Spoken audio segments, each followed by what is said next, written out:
They say the deadliest poison is the one that comes from your own blood, when the children you carried, nursed, and raised turn into the ones who hurt you the most. There's no pain deeper than that, no heartbreak more complete. Hello, my dears. My name is Betty. I'm 72 years old now, speaking to you from Charleston, South Carolina. But the story I'm about to tell you starts long before here. It begins in a little town in Kentucky, a place called Millerville. I was born in 1953. Back then, life was simple, hard, but honest. My daddy, George, worked the fields, corn, potatoes, beans, you name it. Mama, her name was Mary, took care of the house and sold preserves to help with the bills.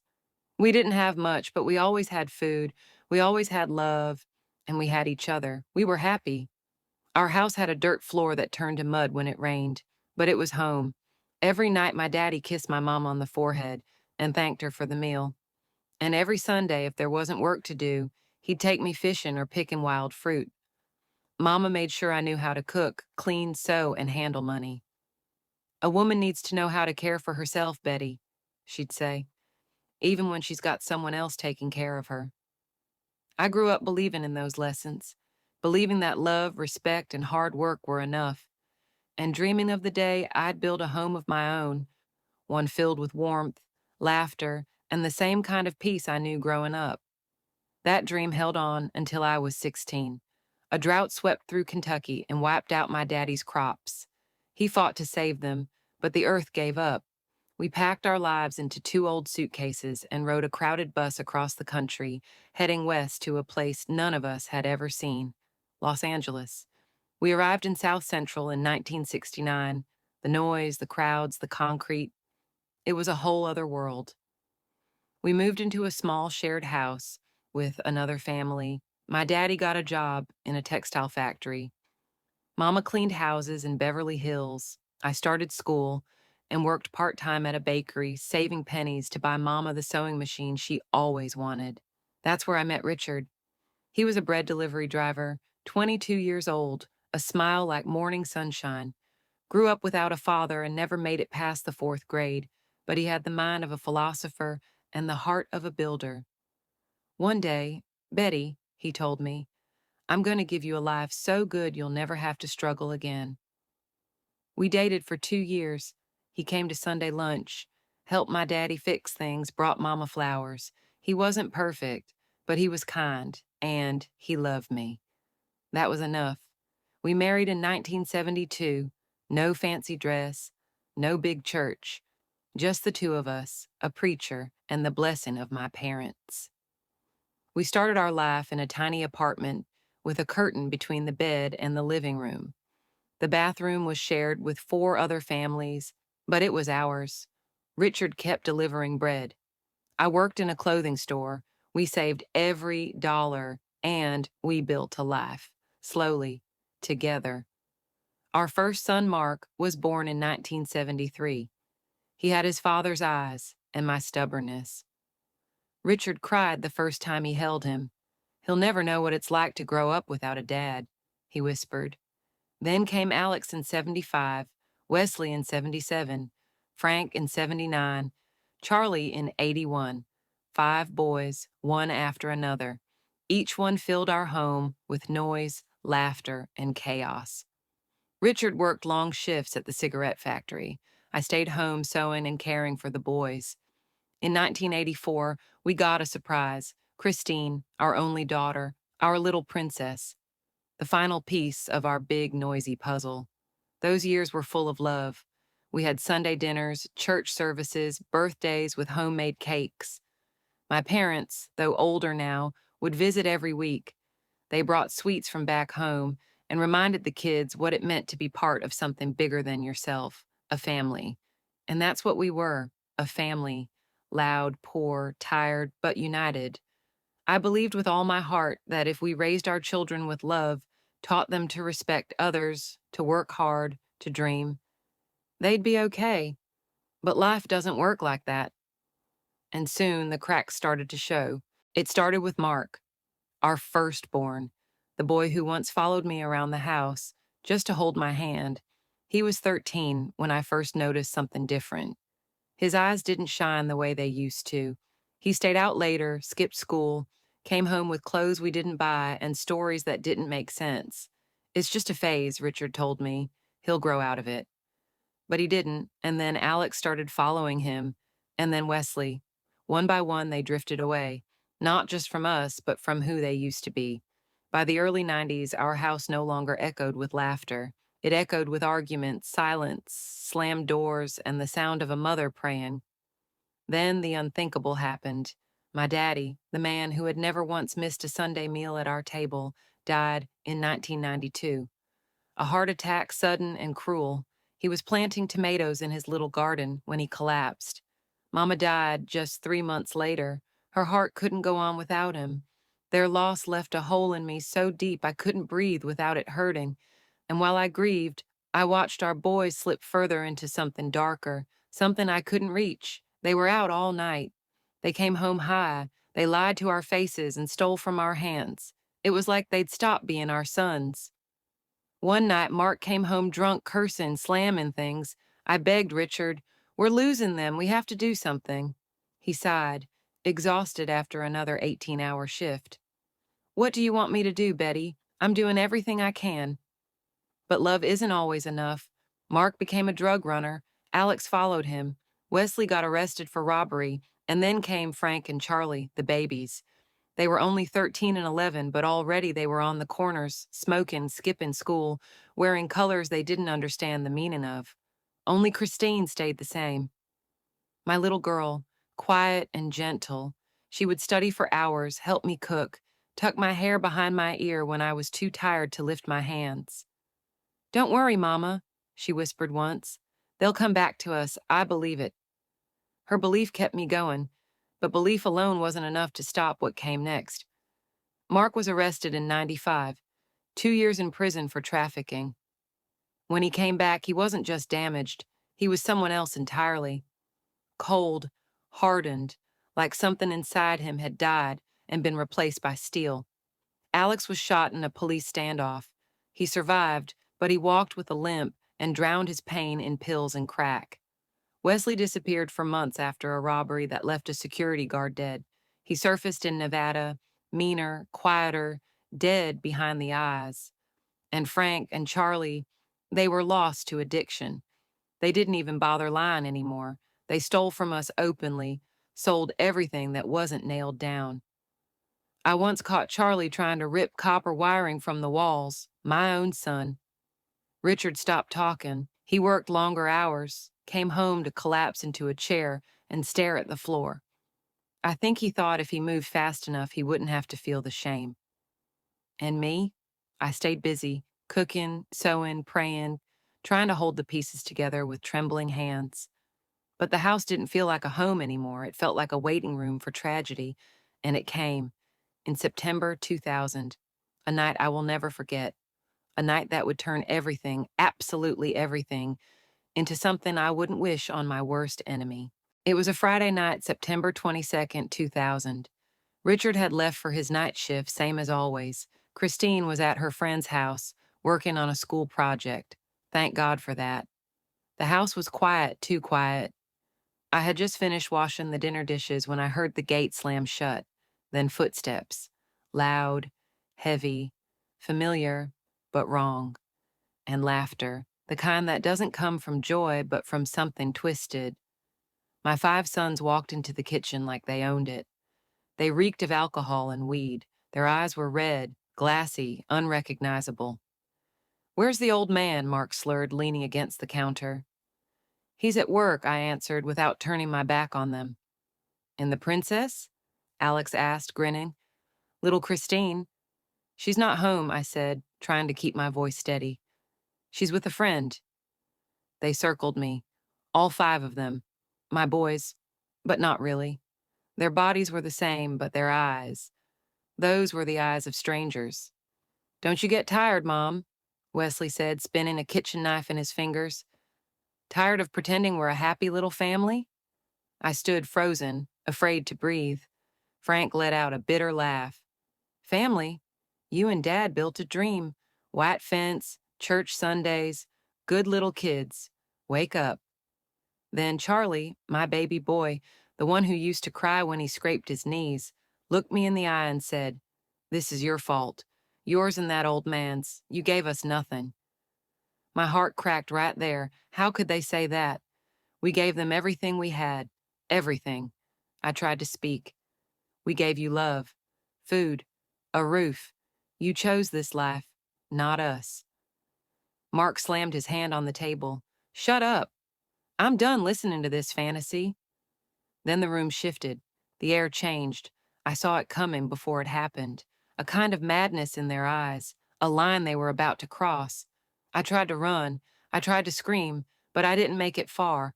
What they did to me, I don't have the words, not because I've forgotten, but because the pain is so deep it can't be spoken aloud. They weren't my sons in that moment. They were something else entirely.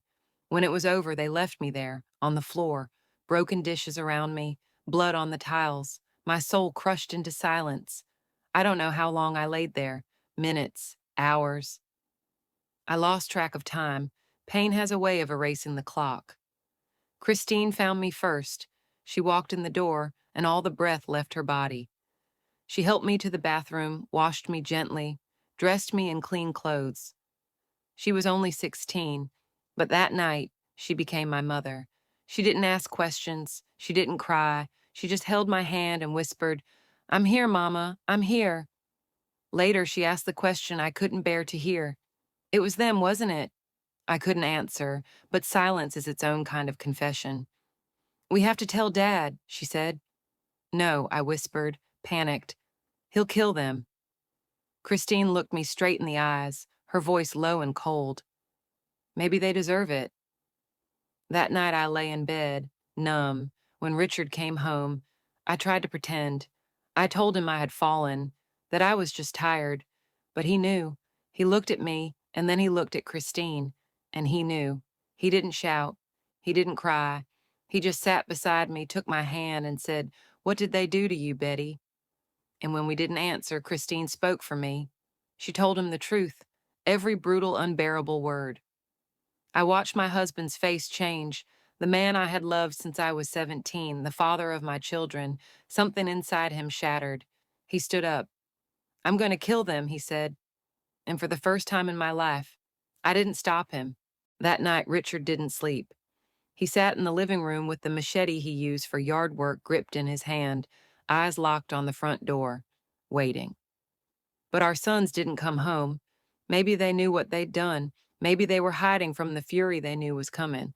Or maybe they just didn't care. For 3 days, I barely moved from the couch or the bed. My body ached, but my soul bled in silence. Christine took over the house. She cooked, cleaned, made tea. I couldn't drink, held my hand when I shook at night. My daughter, just 16, became my strength. And Richard paced like a caged animal. He didn't eat, didn't sleep, just walked back and forth with that machete in his hand, his jaw clenched like stone. "We need to report them," Christine said one morning, her voice steady, her eyes tired. "They need to be in prison for what they did." I shook my head. The idea alone made me sick. "How can a mother do that?" I whispered. "How do I walk into a police station and say my sons did this to me?" Richard stopped pacing. He looked at me and said, "Then I'll handle it. My way." And before I could stop him, he left. He didn't say where he was going. He didn't take a bag, just walked out of the house like a man with nothing left to lose. Christine and I sat in silence for hours. When he came back that night, he looked different. Not angry anymore, not boiling, cold, determined. He told us to pack, just the essentials, clothes, documents, cash. "We're leaving tonight," he said. "To where?" I asked. "To the countryside. I've got a friend in Bakersfield. He has a house we can stay in." I hesitated. "And what about the boys?" He looked at me, and in that moment I saw the final wall go up inside him. "I don't have sons anymore," he said. "They died to me that night." I didn't argue. I didn't cry. I packed the bags. We left our home, the one we built room by room with love and sacrifice, like fugitives in the night. No goodbyes, no explanations. Just 3 people with broken hearts and more ghosts than memories. A friend of Richard's met us a few blocks away. We got in his old car and didn't look back. As we drove through the night, Christine held my hand and whispered, "It's going to be okay, Mama. We'll start over, the three of us." And as the city lights faded behind us, I realized that was all we had now, the three of us. Bakersfield was nothing like Los Angeles. No sirens, no street corners full of danger, just open land, dusty roads, and silence that felt too loud at times. The house Richard's friend gave us was small, 2 bedrooms, a kitchen, and a creaky porch that looked out over dry fields. It wasn't much, but it was safe. In the first few days, we didn't talk much. Christine started school quietly. She kept her head down, worked hard, tried to find pieces of herself again. Richard got a job at a mechanic shop. He came home with grease on his hands and sweat on his brow, but I think he preferred that kind of pain, physical pain he could control. And me? I was just there. I cooked meals I couldn't eat. I sat on the porch for hours staring into space. My body was in Bakersfield, but my spirit was stuck back in that kitchen, on that floor, replaying that night again and again. Richard tried to help in his own way. He brought me flowers from the roadside. He rubbed my shoulders when I cried silently into my pillow. He didn't say much, but I could feel his guilt pressing on him like a mountain. Then one night, after Christine had gone to bed, he finally spoke. "We need to talk," he said, "about what I did." I froze. I had been dreading this moment, the moment when the truth would be too much to carry. "You don't have to," I whispered. "Yes," he said, "I do. I can't keep it inside anymore." And so he told me. He told me how during those 3 days we waited, he had gone to a man he knew, a former police officer who handled things outside the law. He said he didn't ask them to kill the boys, just scare them, just make sure they never came near us again. "They were beaten badly," Richard said. "I paid everything we had to make sure they wouldn't follow us. I showed them what they did to you. And I made it clear, if they ever came near us again, it'd be worse." He looked me in the eyes. "I don't know if it was right, Betty, but it was the only thing I knew how to do. I needed to protect you." I didn't say a word. I couldn't, because part of me wanted to scream, and part of me was relieved. The truth sat between us like a loaded gun. We didn't sleep that night. We just sat on that old porch listening to the wind and pretending it was enough. Time passed slowly in Bakersfield. Each day felt like a year, but somehow we kept moving. Christine finished high school with top marks and enrolled in a nursing program nearby. That girl, my girl, held on to her dreams with both hands, even after everything. Richard worked harder than ever, grease on his hands, sun on his back, silence in his eyes. Me, I started baking again. Little things, cakes, pies, sweetbread my mama used to make. It was the only thing that brought me even a flicker of peace, but the nights were still long. I'd lie awake listening for footsteps that never came. My mind always went back to them, to the 5 boys who used to call me Mom and bring me flowers from the neighbor's garden, the same boys who had destroyed everything. Then one day, in early 2001, it came. A small news piece in the Bakersfield paper, buried deep in the local crime section. Massacre in South Central, 5 young men executed in suspected gang retaliation. No names, just the ages, 27, 25, 23, 21, 19. Exactly the ages of my sons. I showed the paper to Richard. He read it once, twice, then folded it slowly and placed it on the table. He didn't say a word. "Do you think it's them?" I asked. He looked at me with eyes too tired to lie. "I don't know," he said. "And maybe it's better not to know." We never spoke of it again, but the silence told me everything. That strange peace I felt in the days that followed. I hated myself for it. How could I feel relief at the possibility my sons were dead? How could any mother? But it wasn't relief, it was finality. No more wondering if they'd come back to finish what they started. No more fear when the phone rang or a car pulled up outside. Just silence until the letter came. No return address, just my name, scrawled in shaky handwriting. It was from Mr. Johnson, our old neighbor from South Central. He had been like an uncle to my boys once, always stern but kind. He wrote, "Mrs. Betty, I thought you deserved the truth. It was them, all 5, executed, And before the end, they confessed something else. They hurt Christine too, not just that night, several times when you and Richard weren't home. I'm sorry, I thought you needed to know. The letter dropped from my hands. The room spun. Christine, my baby. I had failed her in the worst way. The world stopped. I sat there in the kitchen, letter trembling in my hand, unable to breathe. I read those lines over and over, hoping I had misunderstood, praying I had, but I hadn't. Before they died, my sons confessed. They had hurt Christine, not once, not just that night, but before, when we weren't home, when Richard was working late, when I was out buying fabric or sugar, when I thought she was safe. They had taken her safety, her innocence, her peace, and she had never said a word. She had carried it all alone to protect me. That afternoon, when Christine came home from school, I just looked at her, really looked, and I saw it.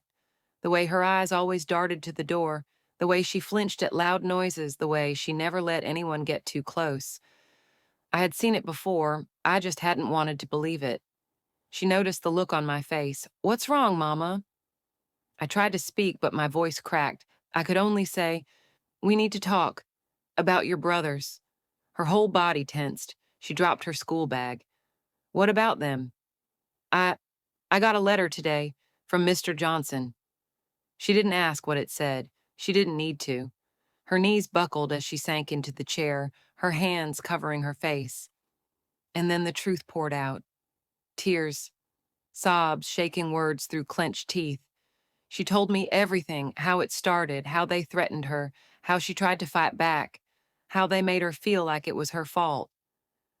"I didn't want to hurt you, Mama," she sobbed. "You already had so much pain. I couldn't add more." I held her to my chest, rocking her like I used to when she was little, whispering again and again, "It wasn't your fault. It was never your fault." When Richard came home that night, he found us like that. Two women broken into pieces. He didn't ask questions, he didn't need to. Christine looked at him with eyes full of silent pain and said only one word. "They hurt me too." He stood still for a long time, silent, frozen, then turned and walked into the bedroom. The next morning, over breakfast, he said it plainly.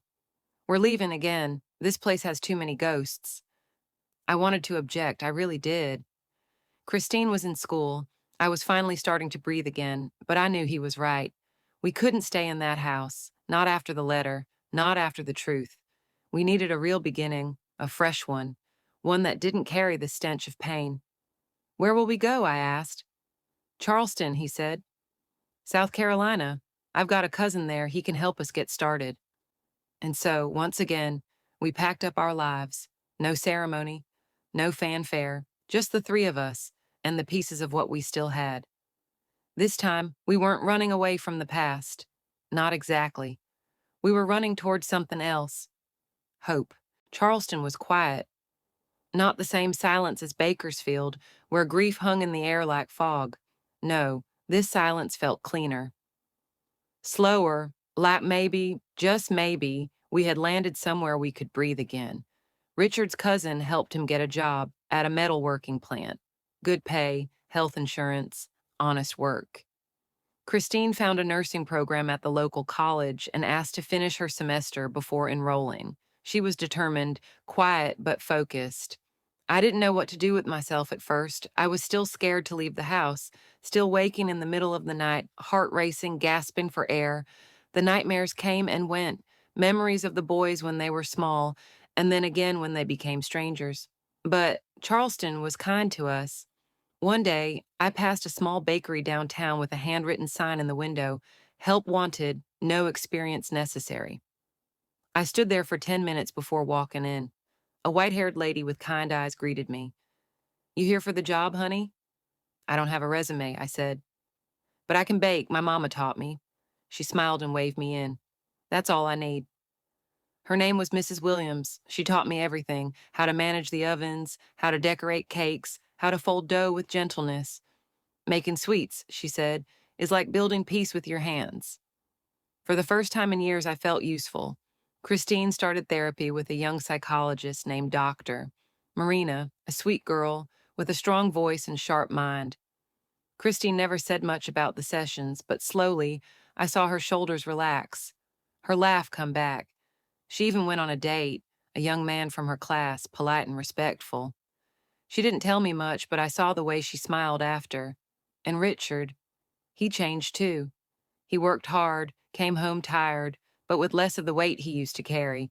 Some nights he'd sit on the porch with me, rubbing my feet, pointing out stars like he used to back when we were just two kids in love. Then one day, a letter came, no return address, just my name and the address of the bakery. I opened it slowly, already feeling my chest tighten. It was from Mr. Johnson again. Just a short note, the handwriting even shakier than before. Mrs. Betty, I thought you should know. The people who killed your boys weren't just gang members. The police were involved too. Your husband went to them before going to the gang. He didn't say the words, but he knew what would happen. I'm not writing to blame, just to tell the truth. Maybe you can forgive, or maybe you can't, but you deserve to know. God bless you, a friend. I stood in that bakery kitchen holding the letter, the smell of cinnamon in the air, and I felt everything crumble again. Richard hadn't just gone to someone to scare them. He'd gone to the kind of people who don't just scare. He had given the green light, even if he didn't say it out loud. That night when I got home, I put the letter on the table. Read it, I said. He did, quietly, and when he finished, he didn't defend himself. He just said, I was going to tell you one day, when I thought you were ready. You really let them die? I asked. I didn't give the order, but I didn't stop it either. He looked me in the eyes, voice trembling. They weren't our boys anymore, Betty. Not after what they did to you. Not after what they did to Christine. I know I crossed a line, but I crossed it for you. For her, we didn't sleep in the same bed that night. We didn't speak for 2 more days. And when we did, I said the only thing I could. I don't know if I forgive you, but I understand you. Time, they say, doesn't heal all wounds, but it teaches you how to live with them. In the months that followed, we didn't pretend everything was okay. We simply chose to keep going, not as the perfect family we once dreamed of, but as survivors. Christine threw herself into her studies. She graduated from nursing school with honors. I've never seen anyone work so hard for something. When she walked across that stage, cap and gown shining under the lights, I felt something I hadn't felt in a long time: hope. Richard kept working at the metal shop, eventually becoming a supervisor. For a man who never finished middle school, he led with the kind of wisdom no textbook can teach. His crew respected him, and so did I. As for me, I kept baking. Mrs. Williams, the bakery owner, saw something in me I didn't even see in myself. You've got hands that heal, Betty, she told me once. People don't come here just for cookies. They come for comfort. In 2005, she retired, and she gave me the chance of a lifetime to buy the bakery. We scraped together what we had, took out a small loan, and made it ours. I renamed it Grandma's Sweets. Even though I wasn't a grandma yet, the name felt right. It felt like love, like second chances, like starting over. People came for the cinnamon rolls, sure, but they stayed for the stories, for the warmth, for the woman behind the counter who always had a kind word and a full heart. Then in 2006, Christine came home one evening, glowing. I'm pregnant, she said, eyes filled with tears. It's a girl. I'm going to name her Claire, because she's the light after the darkness. Richard cried, real heavy tears. I'm going to be a grandfather, he whispered, as if the words were too good to be true. Claire was born in the spring of 2007. The first time I held her in my arms, it felt like everything we lost had somehow returned in her. Tiny fingers, big brown eyes, a laugh that reminded me of Christine when she was little. That little girl saved all 3 of us. She gave Richard a new purpose, Christine a reason to smile, and me. She gave me peace. In 2010, when Claire was just 3 and already running through Grandma's Sweets, like it was her kingdom, I got another letter, short handwritten, no return address. Mrs. Betty, Mr. Johnson passed away yesterday. He asked us to let you know. He said he died in peace knowing your family was safe. May God bless you. A friend. I sat down in the back of the bakery and wept for the man who had told me the truth. For the neighbor who had seen what I couldn't, for the boys I couldn't save, for the daughter who had survived, and for the life I never expected to have, but was learning to love. In Mr. Johnson's honor, I created a new dessert, dark chocolate shell, sweet coconut center. I called it Johnson's Truffle, because sometimes the toughest exteriors hide the kindest hearts. Life went on, not the life we planned, but a good life nonetheless. By 2010, Grandma's Sweets was more than just a bakery. It was a place where people came to feel warmth, to remember that kindness still existed, to see me, a woman who had lost everything, still standing behind the counter, smiling, offering a piece of cake like a piece of her heart. Richard grew older with grace. His back ached, his hands stiffened, but he never complained.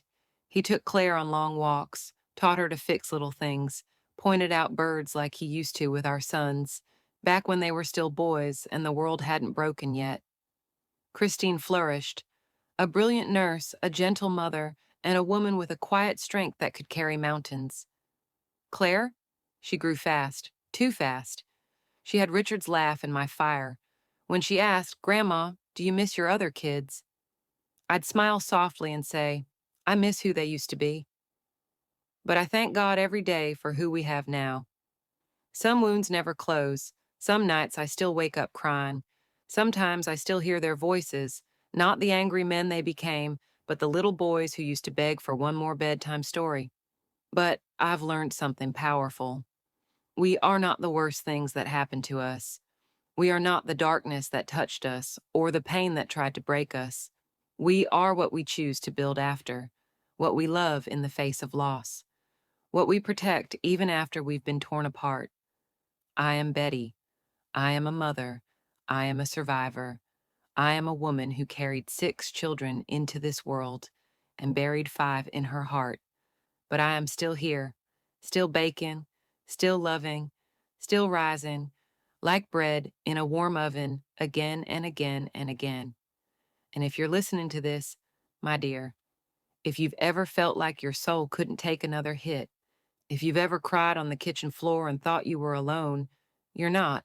You're never alone. Because somewhere out there, there's an old woman named Betty who knows exactly what that pain feels like. And she's telling you, from one broken soul to another, you can keep going. Even after the fire, even after the loss, even when everything you love turns to ash, you can still rise. If this story touched your heart, please take a moment to like this video and subscribe. Leave a comment below. Tell me where you're watching from. And if you're carrying something heavy, I'm listening. This is Grandma Betty, and this was my story.